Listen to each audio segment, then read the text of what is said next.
Hello, thank you for tuning into this podcast. My name is Megan, and I run my own holistic health coaching practice called Megan Garza Wellness. The name of this podcast is Restoring Balance with Megan Garza, where I will be talking about all things health, ranging from nutrition, sleep, relationships, spirituality, finances, hormones, and even topics that go against the typical narrative. So not just things about health, but other open-minded topics that I feel compelled to talk about. So a lot of different topics in life. I have not decided on the actual day of the week that this will be released, but I'm thinking somewhere around Fridays or Saturdays. So definitely stay tuned in the future and I will keep you updated on that. So this podcast is not going to be telling you how to live your life a certain way or even how to live as the healthiest version of you, because that is unique to the individual. And by saying, yeah, if you follow these steps, X, Y, Z, you're going to be healthy, because that's not necessarily true. It's not just about exercising and eating the right foods. There's really a lot more to health than meets the eye. So I'm just going to be sharing my experience and what I've learned over the years, reading articles and books and other things. So without further ado, I'm going to introduce myself and give a little bit of a backstory on why I'm here and why I'm so compelled to share my experiences and to help others reach optimal health. So I'm Megan and I'm 22 years old. I'm married. I've been married for about a year now to a wonderful husband named Lewis, who is just absolutely amazing and supports me with everything that I do. And then a little bit of background about my credentials. I am an IIN certified holistic health coach. And I recently graduated, but I feel like it's been something that has just come so natural to me.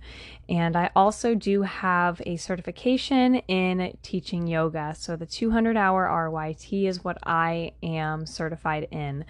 I was teaching yoga, but then the pandemic happened and I got laid off. So that's when I decided to switch gears and really go full force with health coaching. So that's where I'm at right now.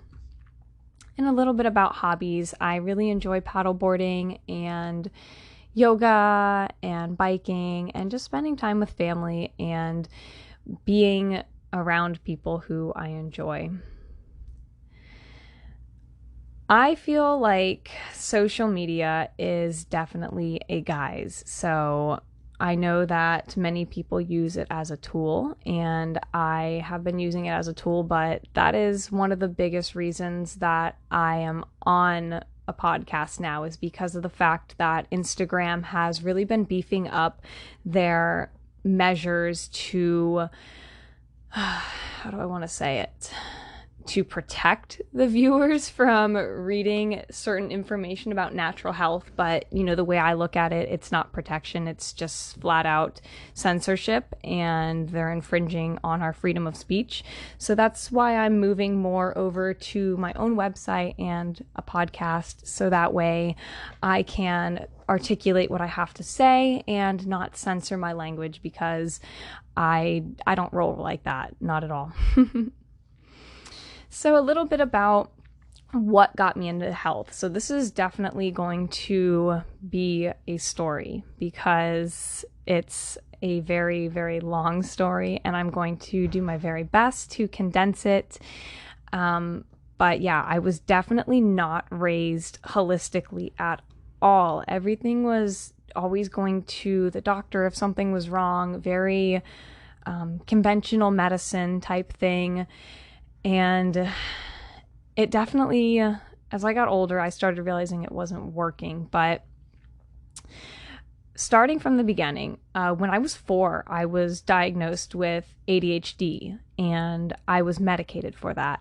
My thoughts on that I will not dive into right now. That's definitely a topic for another day that I will talk more about, because I feel like that's really important. But anyways, I very quickly felt like my health was being compromised after I was put on that medication. I would have horrible stomach aches. I would wake up and I would start dry heaving and feel very nauseous. I would have no appetite quite frequently. And this is something that went on for years. Of course, when I was in school, I would be on the medication and all of these symptoms would come back, and every single school year they would definitely get worse. And as I grew up, I was still on the medication for ADHD. And when I was an early teenager, somewhere around 11 or 12, well, I guess preteen, I experienced the death of several loved ones. And this really had a huge detrimental impact on me. And I was diagnosed with depression and anxiety. The doctor thought that it would be a good idea to put me on depression medicine, like SSRIs and antipsychotics. And, I was a kid and I didn't know what I was talking about. So I just said, yeah, sure, sounds like a good idea. But lo and behold, as is often the case, my symptoms got much worse, and I started having suicidal ideations, and my tics got worse, my compulsive behaviors got worse, my depression got worse, my anxiety got worse. I was very withdrawn and nervous, and I couldn't leave the house a lot of the days. I almost dropped out of high school. That was later on, of course. And it seemed like nothing that I was doing was working on this medicine. And it definitely put me in a really bad place because of the side effects that it comes with, of course. And when I was around 14 or 15, I was trying to get out of the depression. I wanted to get out of the medication. I wanted to get off of the medication. And I didn't know how. But around this time, I was starting to develop acne. So my doctor put me on birth control pills and antibiotics, which I remained on for 3 years straight. And if you know anything about antibiotics, any kind of long-term antibiotic is going to have a huge impact on your health. And I can tell you it sure did. It was very hard to go through that because my physical symptoms started to get much worse when I was on these pills. The antibiotics just completely destroyed my health. No doctor should ever put somebody on antibiotics for that long of time. Why this doctor did that, that remains a mystery even to me, but I can definitely say that it was not the right thing to do because I suffered so much. And the medication really did create a lot of long-term health problems, much which I have reversed, but some I really do still struggle with. And I'm just saying that to keep it real and to not pretend that I'm something that I'm not, because I don't want to act like I have my life all put together, because I know that's what it really looks like oftentimes when you see people on social media. But it's really a guise, and that's why I wanted to do this podcast instead. So I would really be lying if I said that I was in perfect health, but I'm being completely honest when I say that I'm doing everything in my power to heal, and it just takes time. And depending on the amount of damage that's been done, it could take a while to reverse these symptoms. And, depending on the damage, you might not fully reverse that. And that's just the acceptance that I live with. And, I just have to be okay with that. But knowing that I'm doing everything in my power to heal my body and to take good care of myself, that's what really matters. So back to the story. I was on antibiotics, I was on antidepressants, ADHD medicine, birth control pills, medication for my stomach pain, like Tums and other medications. And when I was 15, 16, I definitely wanted to get off all the medication. I really didn't know how. I didn't have any guidance. The doctor would always tell me that I'm going to relapse and that there is nothing that I can do about it, but that's definitely, I feel like that was just a lie that the doctor said, so that way she could keep making money off of me. And eventually I did go off the medication when I was 17. I just did it cold turkey.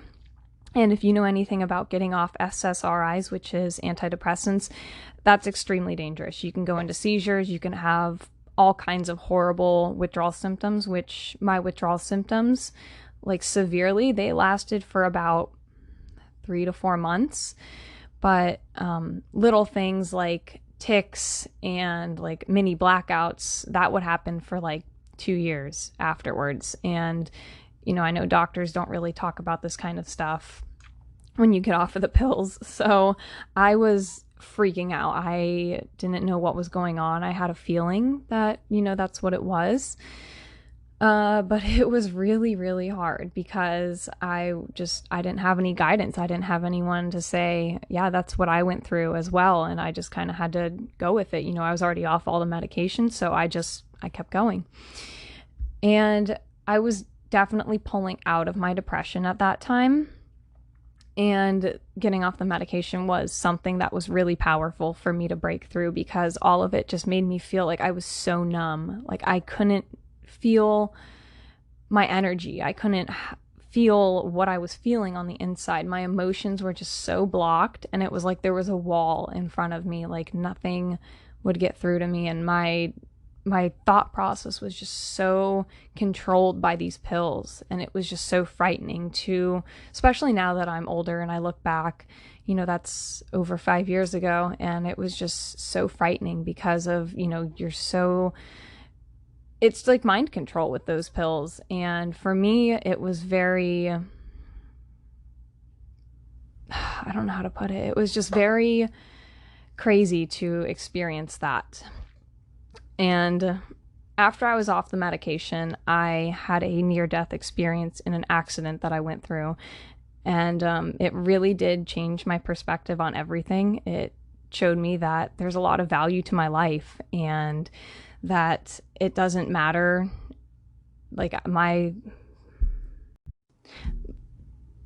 it told me not to be so selfish, because there was a long time where I just thought that I wanted to die. And once I got close to meeting God, it really showed me like, wow, I really don't want to die. This is ridiculous, how selfish of me. So it really opened up my spirituality again, and reconnecting with God or the universe or whatever you want to call it, and just how precious life was. And it really did change my life around, and I started going on a better track and really taking things seriously, taking my grades seriously, and really just getting my shit together. About a year after that, my now husband was diagnosed with kidney cancer. So we were not together at this point. We were just friends. He didn't want anything to do with me, but I loved him from the day that I met him. Of course, I wouldn't tell him that at the time, but when he was diagnosed with kidney cancer, that was just like, wow, that just shook my world, being so young and having to hear something like that. It was very traumatic, and he got an operation for it, and the cancer has not come back to this day, and I don't think that it ever will, just because of everything that we've done. But it was so hard to hear that, the diagnosis of, he has kidney cancer. It was in stage 2, very beginning, but I feel so fortunate that he's just so in tune with his body, and he felt that something was wrong, and he listened to that, even though, the doctors told him you're fine. And just taking care of him really, really, really showed me that there's a lot more to life than just me. And taking care of someone who is in that situation of vulnerability was not something that I wish upon anyone, because it's very hard to be a caregiver and to be taking care of someone in that condition. Not only are they hurt physically, but also emotionally too. There's a lot that's going on in someone's head after a surgery. He was a very active person before, and it was just dead stop after that. Nothing but bed rest, and it was just crazy to have him go through that and for me to witness it. And, I feel very blessed that I was by his side to help him through that. And looking back, I always feel like I could have done more for him. But, you live and you learn, and I did the best that I could at the time. But, he's 5 years post-op, I think, somewhere. Yeah, 5 years post-op. And he's riding bicycles and he's doing so great. He's eating well, feeling better, and it's just incredible, like, how much the body can heal if you give it the right tools. But anyways, it was just insane because, the doctors told him you can go back to work in like 2 months. And for him to feel somewhat normal, it took him around 2 years. And this is what a lot of people do not understand about surgery. They think like, oh, the doctor just slices you open and they take this part out of your body and you're good to go. And it's a lot more complicated than that. Even I thought that at first. I was like, why are you so tired? Everything says that you should be good now. Your doctor said you're fine. But it really did have a tremendous impact on him. But this really did open my eyes up to how health is managed in the 21st century and where a lot of our downfall is going to be, just because of how it's very based on sick care management, not health care and prevention. But I look at this event as a blessing in disguise because of the fact that it really did open us up to the world of holistic and natural health and homeopathy and naturopaths and functional nutritionists and, all these other natural healers that I never knew about. Regardless of all of that, it doesn't make it any less difficult. And there are still times when physically he's not the same clearly as he was before, but for the most part I'm very pleased with how his recovery has gone. But it was very difficult to watch him go through that. And at this point, I think after he was starting to get better, I was around 19, yeah, somewhere around there, and my body was so inflamed. I'd been off the medication for a couple of years now. But, we're talking food sensitivities, abdominal pain, PMS, headaches, fatigue, poor concentration, and just acne all over my entire body. I'm not talking just 1 or 2 pimples. I mean cystic acne covering a big portion of my face, on my back, on my arms, on my chest, just everywhere. It was terrible. And, this was really the tipping point, and where I said to myself, something's not right. I need to fix this, or something worse is going to happen to me in the future. And this really, really pushed me through that door of going forward with it and really exploring my own health holistically, because at this point I didn't have any money for a doctor. And even if I did have the money for a doctor, my mistrust was just through the roof because of the doctor who put me on all those pills. He just screwed up my health so bad. So, why would I have wanted to trust a doctor back then? I didn't have any reason to. I was just so hurt and, I felt so betrayed. And I was definitely on a quest to heal myself naturally. And at first I was very lost, of course. I didn't know what direction that I was going to take. But then I met my cousin-in-law, and she had really bad acne when she was younger. And she was talking to me about like, oh yeah, if you heal your gut, you can, get rid of your acne. And at the time that was like so new to me. I thought it was just a face scrub and then your acne goes away. But that's so not true. If you've ever dealt with acne, you know exactly what I'm talking about. And, her advice of just healing your gut and taking better care of yourself. And she also did introduce me to Young Living. So then this was like, okay, there are toxins in our everyday products. What do you mean by that? How does that happen? And that really did introduce me into the world of non-toxic living and just taking better care of myself. And I just started researching all that I could about nutrition. And, at that point, my stress levels were still through the roof. And I think when I was this age, when I was 19 or 20, I went vegan at that time. And oh my God, what a nightmare. Talk about just the worst possible diet for me. It was just so terrible. I am definitely not an advocate for veganism at all. And, I respect your viewpoints if you are vegan, but for the most part, no, I don't believe that it works. And this is not only from my experience, but from many, many other people who have had very similar experiences, because my health just continued to deteriorate very rapidly when I was vegan. And I think that this is really important to talk about because of the fact that veganism is really touted as like the cure-all, but oftentimes it's not. You know, you experience a detox period because you go from eating McDonald's and processed food and all this other crap to relatively clean, healthy fruits and vegetables, but then you start missing all these other important nutrients and you start getting sick. That's not what I'm here to talk about. I'm not here to talk about veganism. That's a topic for another day. But it was definitely something that I am never going to do again. I absolutely love bacon. I love eggs. I love raw milk. And there's just so much healing properties in all of those foods too. Now, I'm not here to say that, you know, fruits and vegetables cannot be healing, because they can. But, you know, my digestion was so compromised that any kind of raw vegetable was just absolute death and misery for me. And really learning about raw milk, I learned about raw milk at the beginning of 2019. And I met someone to buy milk from her. It was goat milk. And it was just like the most amazing thing I've ever tried.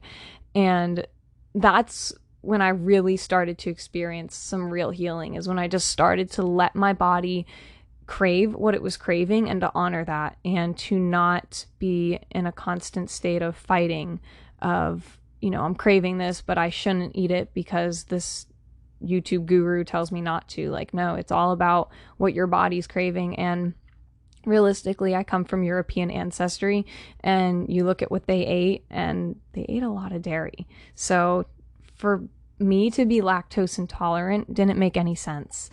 So at that point, my gut was in a okay state to be tolerating dairy, but the fact that it was A2 goat milk, you know, goat milk is naturally A2, it was just so easy to digest. And like, there was this huge weight lifted off of my shoulders when I started exploring real food, and I started eating more meat again and really taking better care of my body and nourishing it and not fighting it. That's when I started to experience real healing for my acne and my digestion. And I started exercising, and not in the traditional sense of go run 5 miles and you're healthy, because that's not true.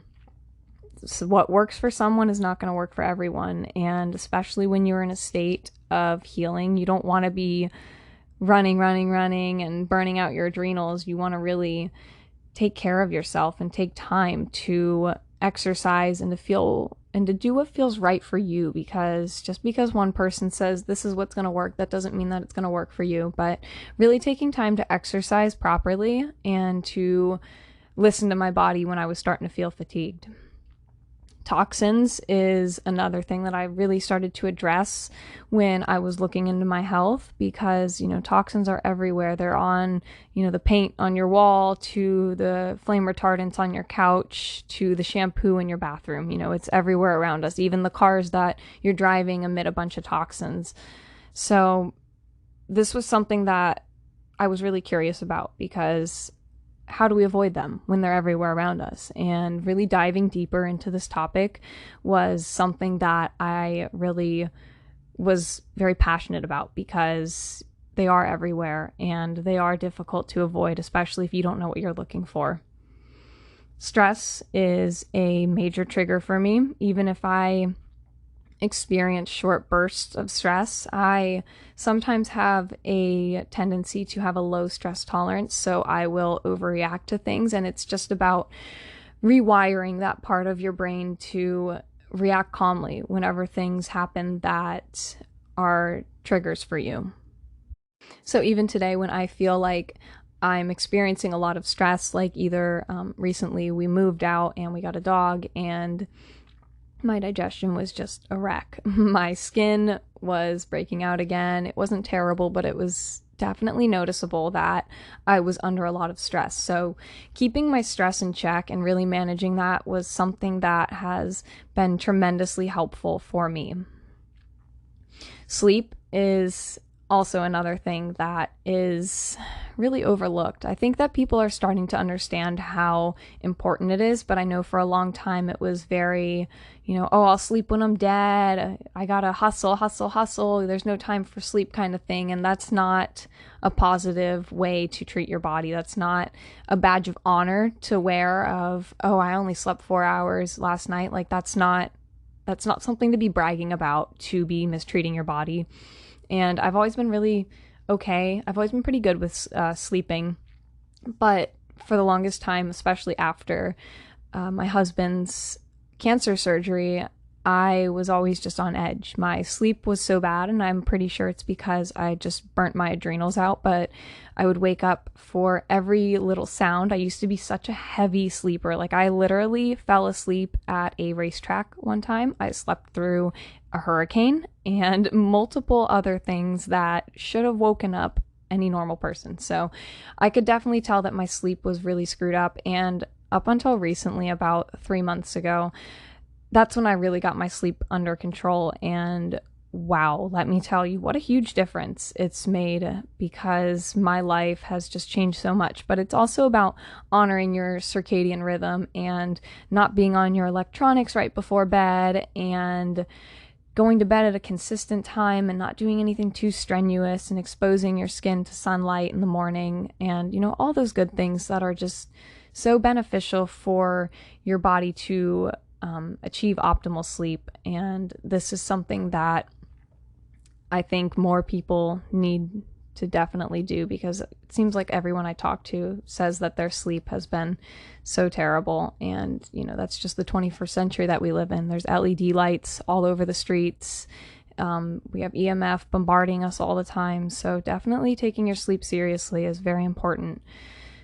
Another thing is blood sugar. Blood sugar has been something that I've also been managing for the past several months, and it's been a huge game changer in terms of my acne, especially. My acne has just improved tremendously. It was already pretty good, but I mean, now it's just hormonal breakouts when I'm, on my menstrual cycle. And I think that that's a really good sign to show that my metabolic health is definitely getting in order, and that, I'm just becoming healthier overall. And all of these things, I started addressing the sleep and the blood sugar a couple months ago when I started working with a functional nutritionist who's been helping me out a lot.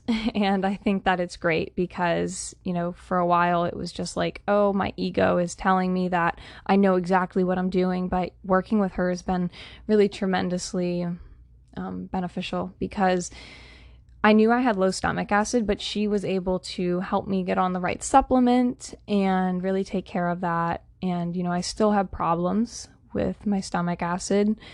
I'm not going to say that I'm 100% healthy and perfect, because there might be some damage that is irreversible. And just being accepting of that is something that I'm trying to work on as well. But for the most part, it's pretty good. It's gotten a lot better than it was. I'm not up in pain all night, so that's definitely a huge bonus. But yeah, she's been super helpful and super cool to work with, very polite and sweet. Hormones is also another thing that I have been really working on balancing. So drinking teas like green tea and ashwagandha for my adrenals, and raspberry leaf has been really helpful. Just managing my sleep as well, and getting rid of all the toxins. I did that years ago, detoxing my kitchen, my cleaners, bathroom. My bed is the next thing that I'm going to have to definitely invest in to get a non-toxic mattress, because right now we have one that's like $300 on Amazon, and you can clearly tell it's just a bunch of cheap foams and other things that I don't want to be spending 1/3 of my life on. So definitely a mattress is in my near future. Liver detoxing is another great way to help your body reduce any stagnation. So taking bitter herbs, castor oil packs, these have been really beneficial for me to help all the lymph move and to just get my liver back to where it should be. Because, I know a lot of people are like, oh, well, your body detoxes on its own naturally. And yes, I understand that. But the fact of the matter is we live in the 21st century and we do have a lot of toxins that our body was never supposed to be introduced to. So just detoxing your liver is something that is really beneficial if you want to achieve better health. Heavy metals, I recently did a test. Well, I guess it's not so recent. It's like maybe almost a year ago, but that's still pretty recent. And it definitely showed that I'm super high in mercury.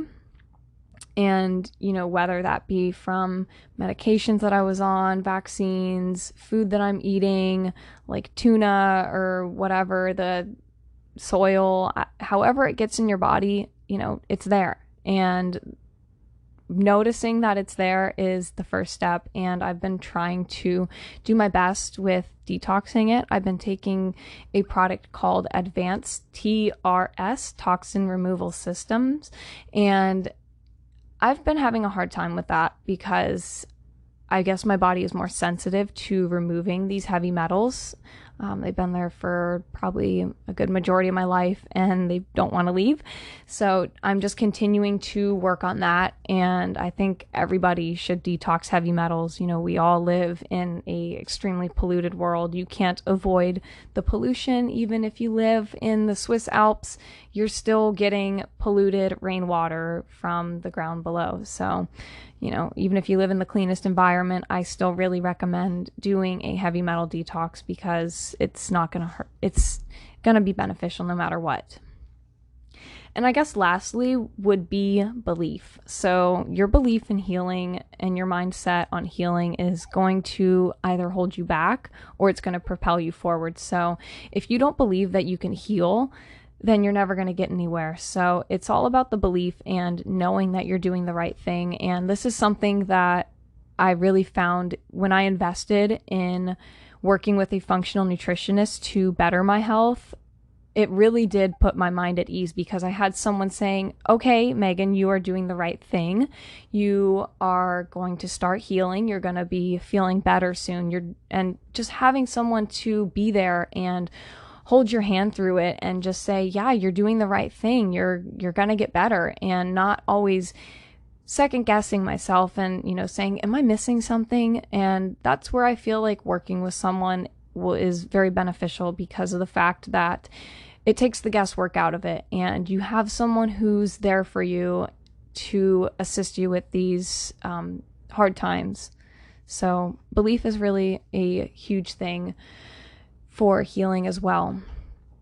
And those are pretty much all the things that have worked for me. Of course, there are a lot of other things that I've done, but that would take up a lot of time to talk about that right now. So yeah, that's just what's helped me so far.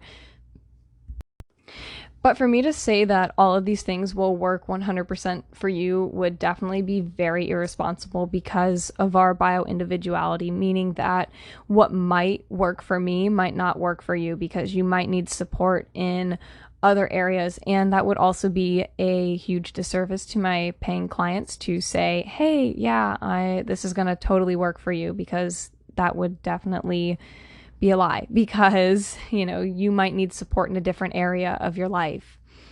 And like I said, I still have symptoms of stomach issues and a little bit of skin issues, but it's definitely a lot more manageable. And I think the way that we look at health of perfection is not positive. I don't think that that's really a good thing of perfection, because, if you have a knee injury, your knee is probably never going to be the same after that knee injury. Like if you tear your ACL, I can almost guarantee you that your knee is always going to give you problems at some point in time because of the fact that it's been compromised. And that's why I say I want to be open and I want to be real about this kind of stuff. I'm not in 100% perfect health, but I do a pretty darn good job at keeping up with everything that I'm doing.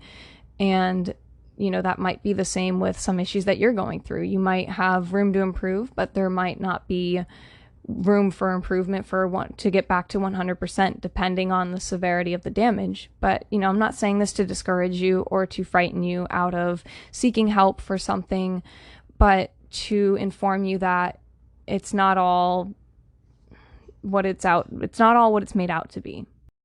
A lot of people make it seem like, oh yeah, you're going to be healed 100%, but you're doing the best that you can. And I guess that's really what I'm getting at, is that you just have to meet your body where it's at and to do your best and to be accepting of where it's currently at right now, because there might be further healing in the future. It's really been a long journey to get myself to where I'm at right now, and I'm very proud of everything that I've done, and I'm really glad that I invested in working with someone for my health, because that's been tremendously helpful. And I guess we are at the 35-minute mark, so I'm going to end this podcast right now. So if you have any questions or comments, my Instagram is Megan Garza Wellness, all one word. If you like the podcast, let me know. Topic suggestions are welcome, so feel free to send me a DM on my Instagram or send a message through my website, megangarzawellness.com. And don't forget to grab my free gut healing and hormone healing cheat sheet in my Linktree. Once again, my Instagram is Megan Garza Wellness. Thanks for tuning into this podcast, Restoring Balance with Megan Garza, and be sure to check back next week for the next topic.